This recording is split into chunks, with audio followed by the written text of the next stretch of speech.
नमस्कार आपण मानक स्वागत करुछि सिद्धार्थ भक्ति चैनल रा शब्द ब्रह्म को। शब्द अनेक रही शब्द पछरे तार तथ्य तत्व और कहानी मध्य अनेक रही नुआ नुआ शब्दर नुआ नुआ अर्थ को आपण मानक पाखरे पहुंचेबा आमर मुख्य उद्देश्य। आजिर शब्द कौन रही और से शब्दर अर्थ कौन रही से विषय आमको अधिक जानवा पाई आम गहन रे उपस्थित अछंती प्रोफेसर डॉक्टर नटवर शतपथी महोदय। सर नमस्कार। नमस्कार। शब्द ब्रह्म को आपनको स्वागत। सर आजिर शब्द कौन रही? आजिर शब्द मु प्रस्ताव दउछि आमे आलोचना करिया अविद्या विषय रे। अविद्याटा प्रकृत रे कौन जे पाठशाठ न पढ़ी थाए ना तार आहुरी किछि अर्थ रही छे? जार पाठशाठ हुए नाही बा जहाँ पाठ प्रति आग्रह नाही आमे अविद्या बोली कि सेमिति साधारण भाव बुझू, किंतु प्रकृत रे अविद्या शब्द आम अर्थ दृष्टि विचार करिले सिटी प्रयोग हो पारिबो नाही। जार विद्या नाही से अविद्य एमती आम तक बुझा, किंतु अविद्या कहला बेलू जहाँ विद्या नुहे ये अर्थरे आम बुझिले ठीक भाव बुझा एवं तार जो रहस्य अच्छी तार जो मूल तत्व अच्छी बा अर्थ अच्छी ताई पाखे आम पहुँच पार। तेणु जदि आम कहवा जहाँ विद्या नुहे ता अविद्या ये अति सहजर कथा, किंतु आकु धरिक आमे विद्या ओ अविद्या ये दुईटी भितर फरक तफात किपरि रही ताकू आमे बुझा चेष्टा करिबा। तेल विद्याटी कौन आम मन भीतर प्रश्न आसीबो। आम शास्त्र उपनिषद रे कथा अछि सा विद्या जा विमुक्त विद्या मनुष्य को मुक्तिर बाट देखाए बा मुक्त करि दिए ता होछि मुक्तिर बाट। आमे जदि पुणी पचारिबा ये की प्रकार मुक्ति कौ मुक्ति मुक्ति तो अनेक प्रकार अच्छी, किंतु बर्तमान से मुक्तिर कथा मु कहबी नाही, किंतु एतिकी आमे उपनिषद रु सुनिबा जे विद्या मनुष्य को मुक्ति दिए एवं ये मुक्ति आमे साधारण भाव रे बुझू अज्ञतारु मुक्ति बंधनरु मुक्ति एवं मनुष्य मन भितरे जेते प्रकार कुसंस्कार जेते प्रकार अंधविश्वास रही जो कुसंस्कार अंधविश्वास मनुष्य को सतेज करे नाही, मनुष्य को कर्म प्रवण करे नाही, तार चिंताधारार विकसित हुए नाही, आमे यही अर्थरे ताकू कहबा अविद्या। तेणु आमे जदि कहबा अविद्यारु मुक्ति आमे चाहूछु एमिति आमे तुलनात्मक भाव रे आमे मृत्युरु अमृत को जीवाकू चाहूछु, अंधकारु आलोक को जीवाकू चाहूछु,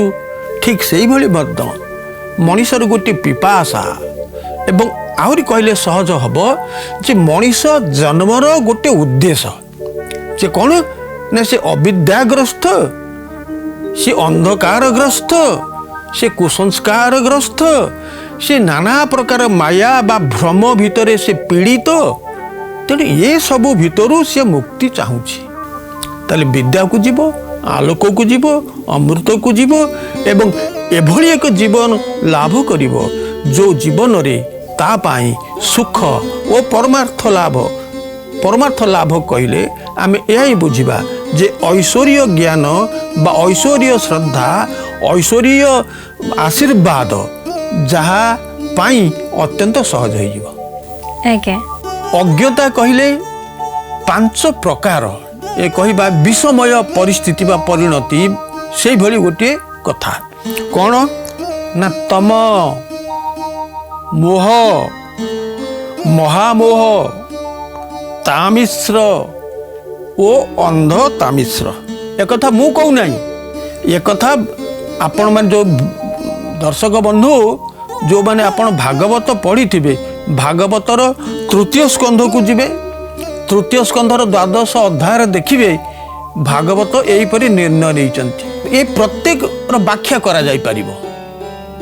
से व्याख्या को मु जीवी नाही, किंतु आउ गोटे कथा होची आमर जो दार्शनिक मैंने अद्वैतवादी मैंने कहते जे जीवर जन्म अविद्यारु सी आउ गोटे प्रकार कथा जीवर जन्म अविद्यारु अर्थात मोहवशत होई से देहात्मवादी हो जाए, देह उपरे अधिक गुरुत्व दिए, जोर दिए। पुणी अन्य कथा कहले देहर सब प्रकार सुख संभोग सी चाहे। जदि अद्वैतवाद एक कहला जे जीवर जन्म अविद्यारू, से अविद्या को सीठी केमिति बुझिले जे जोठी मोह अच्छी सेठी अविद्या अच्छी। एवं एथिरे ब्रह्म माया ये जो शक्ति अविद्या शक्ति भितर से माने पूरा कहते बुड़िकी रही था। तेणु ब्रह्मर गुण बा ब्रह्मर शक्ति प्रकटित तो है ना। ब्रह्मटा सत्य किंतु प्रकृति हूँ माया। माया कौथिपाई एइथिपाई जे प्रकृति जेते रूप आमे देखुचु, जेमिति कि गछ लता पानी पर्वत इत्यादि इत्यादि गोटे प्राकृतिक रूप सुंदर दिशुची, ठीक से भली ए प्रकृति भितर अनेक प्रकार जीवजंतु अछंती एवं ए अनेक प्रकार जीवजंतु भितर मनीष आउ गोटे प्रकार जीवजंतु एवं ए आउ एक प्रकार जो जीवजंतु बोली आमे कहूँ बारी दौचु बाछि दौचु, ये मनीष मानक मध्य आमे अलग अलग बाछि दे परिबा। केते प्रकार मनीष गोष्ठी बाहरी आमे तो कल्पना करिपारिबुनी। ये भल ये टिके भल, ये बेसी भल, ये परोपकारी, ये रागी से बदमाशी, से अहंकारी से भंड। गुण को धरिकी गुण विचार रे आमे मनीष को एमती एमती बारी दे पारिबा। तेणु से कहउछंती ये जो माने अविद्या, ये अविद्या माने ब्रह्मंकर गोटे माया, मायार शक्तिर प्रभाव फल रे ये जगत को गोटे अविद्या ग्रास करिथाए। अविद्या सहित ब्रह्मंकर जो संपर्क, से संपर्कटी एहीपरि जे माया, ये हूँ दर्शनर कथा, तत्वर कथा। आमे से दर्शन भितर को जाई करी सबु विषय स्पष्ट हो पारिबा नाही एवं ता भीतर गहन पाठ, किंतु आमे आमर सांसारिक जीवन पे साधारण जानिबा पाई आमे ताकू एमिति करी बुझिबा जे जदि ब्रह्मंकर गोटे गुण होउछि, मायार गोटे गुण होउछि अविद्या, ताहले तत्व दृष्टि विचार करिले जे मायावाद बा ये पृथ्वीर जहाँ कहती प्रच्छन्न रूप से ताकू एभली घोड़ई सब रखी आमे सत कथाटी देखुना हूँ, आमे भूल कथाटी देखुचु एवं भूल कथाटी देखिला परे आमे कहूँ बोधे एटा सत नहीं कि जेमिति आमे साधारण कथारे आमे विज्ञान रे कौन पढ़िलु ना सूर्यंकर उदय नहीं कि अस्त नहीं, किंतु आमे सूर्यास्त देखुचु सूर्योदय देखुचु। सूर्यास्त काल को रात्रि एवं सूर्योदय काल को दिन बोली करी कहूचु। ये हूँ विज्ञान जो कथा, किंतु आमे ताकू विचार कले आम दर्शन दृष्टि से आउ एक कथा है पारे, किंतु दिन और राति वास्तवत देखिया को गले सूर्यंक दृष्टि ना दिन अच्छी ना राति अच्छी, तो आकू आमे कौन कहबू? निश्चित भाव प्राकृतिक भ्रम एटी एवं ये प्राकृतिक ब्रह्म को आमे अविद्या कहि परिबु कि ना? आकू आमे अविद्या कहबुनी, आमे कौन कहबू ना एटा एक भ्रांति, मनर भ्रांति। सा विद्या जा विमुखित मनीष मन भितरे नाना प्रकार संकीर्णता रही। मनीष भारी सीमित, विद्या कौन करे ना सेतुर तक मुक्ति दिए। ताहले विद्याटी कौन पुणी कहबा? नास्ति विद्या चक्षु सम, आखि व्यतीत आ विद्या नाही। गोटे कथा, एमती अनेक कथा अच्छी। नास्ति विद्या चक्षु सम, आखि ठारू आउ विद्या नाही। कहीं नाही? यार प्रश्न जदि या हुए यार उत्तर बहुत लंबा हम, विचित्र मध्य हम। कहीं ना मु आखि बंद कली, आखि खोलिली, मो आखि रे कौन पड़िला? जहाँ पड़िला ताहा होची प्रकृति नहीं कि?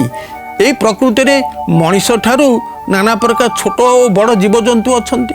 ये प्रकृति अच्छी, आकाश अच्छी सूर्य चंद्र ग्रह तारा नक्षत्र इत्यादि पहाड़ पर्वत नई नाल गछ वृक्ष आम सब देखुचु ये सब हूँ प्रकृति। आम अतीत मुझे विषय कही प्रकृति में जहाँ को आम प्रकृति कहूँ सुंदर कहूँ से प्रकृति की एमती दर्शन कहूँ ना ता नुहे किंतु आमर इंद्रिय दृष्टि व्यवहार दृष्टि आमर व्यवहारिक उपलब्धि दृष्टि आमर व्यक्तिगत उपलब्धि और व्यवहारिक ज्ञान दृष्टि आम कहबू एटा आकाश सेटा सूर्य सेटा ग्रह सेटा नक्षत्र एटा पहाड़ ये आम अलग अलग कर चिन्ह दो किंतु ये चक्षु ही होची आमर प्रथम इंद्रिय जो इंद्रिय की आम भितरे आम चारि पाखरे रही जो प्रकृति बा प्रकृतिर चमत्कारिता बा प्रकृतिर भयानकता भीषणता आमको सूचई दिए। तेणु ये दृष्टि आम कहबा आखि आमर प्रथम साक्षी और आम पाई अनुभूति अनुभव तैयारी करिबारे प्रथम इंद्रिय जहाँ से देखे से ताको कौन करे ना आमर ज्ञान को आमर ज्ञान नेत्र को खोली दिए जमती कहती कौन है जहाँ आखि देखी ना ता सत नुहे आखि जोटा देखी ताको विश्वास योग्य हम जहाँ देखी नथिबो कौन दुई नयने परते नजीव गुरु बचने गुरु कहले मध्य तमे जदि देखी ना ताको विश्वास करिवो नाही किंतु बेले बेले आखि भी धोखा दे दिए सर एटा आपण मानबे कि नहीं आखि धोखा दिए नाही आखि रो देखिबा शक्ति के एमिति आमे सेमति गोटे भ्रम रे थाउ आखि धोखा दे देबो नाही केबे हमर धारणा सेमति हो जाइए आम माने भल कि आम देखी ना मो आखि एमती पड़ी जाइए आखि पड़गला आखि पड़गला तापर मु कौन कली आखिटा को बुले आनी अन्य तल को नहीं गली तेणु जोटा को भल कि देखिबार कथा से सुजोग मु पाइले ना प्रकृत में आखि धोखा दिए नहीं आखि साक्षी रूपे काम करे किंतु पुणी प्रश्न उठुची जे आमर जदि शास्त्र कौन से पुणी आम जीवा ताले सेठी कौन होची ताले से जो चक्षु जो विद्या एवं चक्षु जो ज्ञान दौची जो अनुभव दौची सेठी शास्त्र कहउचंती कौन कहउचंती हे देवी समस्त विद्या होच तुमी ये जगतर समस्त नारी होछ तमे तेणु देवी भितरे आमे विद्या भाव आरोप कलु और नारी को देवी भितरे देखिलु मु एक कथा काहे की कहूची ना मु कहिची जे विद्या सा विद्या जा विमुख तय मनीष को मुक्त करदेव कौथुरु अंधकार अज्ञान एमती सब कर अज्ञतारू जा मुक्त दब मुक्ति करदेव ठीक से परी आउ गोटे पार्श्व रोची जे आखि जो थे अत्यंत प्रसन्न होची ता कौन ना सुंदर वस्तु एवं शास्त्रकार माने नारी भितरे से सौंदर्यटी देखिचंती एवं देवी और नारी भितरे कौन से पार्थक्य देखी नांती तार कारण या जे नारी तार समग्र रूप नहीं करी तार शौर्य नहीं करी तार सौंदर्य नहीं करी से गोटे देवी रूप में आविर्भूत हुअन्ती एवं से देवी को जदि से नारी हुंतु बा आमर देवी हुंतु जहाँ को आमे गोटे विद्यार सकल सामग्री उपरे विचार करिबा ताले भेद आ रहिबो नाही वस्तु तो आमे या कहिबा जे से नारीटा माने आमे ताको ग्रहण करूना धिक्कार करू नाना प्रकार समालोचना करू कष्ट दऊ ये जो सब कथा सेठी तेणु नारी और देवी को एक कर दिया एवं विद्या सहित मिसई दि जाइए कहते से ही चक्षु से ही विद्या से ही श्री से ही शोभा से ही अमृत से ही सबू आ व्यतीत अन्य किछि नाही तामें आम कहीपर ना सेठी विष ना सेठी विष ना सेठी रही अमृत तेणु विद्या अमृत जा सौंदर्य ता अमृत जा आखि को मोह माने मोहशील कर दिए आखि को मोहि दिए सेठी भी विद्या ताही अमृत। एणु आम शास्त्र रे विद्या देवी नारी एक गोटिए तुल्य रे गोटिए भाव रे देखा जाइछि। जहाँ एठारु पृथक अर्थात जहाँ जे देवी नुहंती जे नारी नुहंती ताहले कौन ना से कुत्सित विभत्स भयंकर नाना प्रकार पापपूर्ण से गुड़िक विद्या नुहंती से गुड़िक अविद्या। आमे जानिबा पई चाहिबो कि पुराण रे एमिति किछि चमत्कारिता कथा अछि कि अविद्या शब्द को नै कि ब्रह्मसूत्र रे कुआ जाइछि जहाँ ज्ञानर पथ रोध करे बा ओगाळे आज्ञा ताहा होछि अविद्या बा अन्य कथार कहले ज्ञानरु जे निवृत्त रहे जे ज्ञानर पथ को बुझे नहीं देखे नहीं से बाटरे जाए नहीं ताकू अविद्या बोलिक कुआ जाउछि। एवं ए अविद्यार आउ गोटे नाम होछि अज्ञता बा अज्ञानता। एवं जहाँ ज्ञान नाही आमे ताकू अज्ञान कहूचु बा के अज्ञानी कहले किछि भूल नाही दर्शक बंधु। तेणु ए शास्त्र यही भाव में दर्शई दौची ज्ञान बोली गोटे विषय अच्छी से विषय पर्यंत जे न जाऊँगी बा सेथि प्रति जार आग्रह नाही चेष्टा नाही उद्यम नाही ताकू आमे अज्ञान बोलिक कहबा ओ से अज्ञता ही होउची अविद्या। जेमितिकरी आमर आउ गोटे शास्त्र कहले जे अविद्या होउची नष्ट हेबार उपाय किंतु जे ए नष्टरु निवृत्ति चाहे अर्थात अज्ञतार अधिकारी अविद्याग्रस्त यहीपरि जे हबाकू चाहे नाही से कही दौचिन शास्त्र कौन ना जे सज्जनकर सांग हब विद्वान साधु लोक मानकर जे सांग हब साथी हब तांको मेଳରେ मिसिब तांको गहणरे जे निजर जीवन को परिचालित करिवो ता द्वारा अज्ञता अधे नष्ट हो जाए बा दूर हो जाए। तापरे कौन हुए ना आउ जा रहा अधे अधे नष्ट हो गला दूर हो गला आउ अधे रहा से कहते तमे किछि न पले शास्त्र टिके पढ़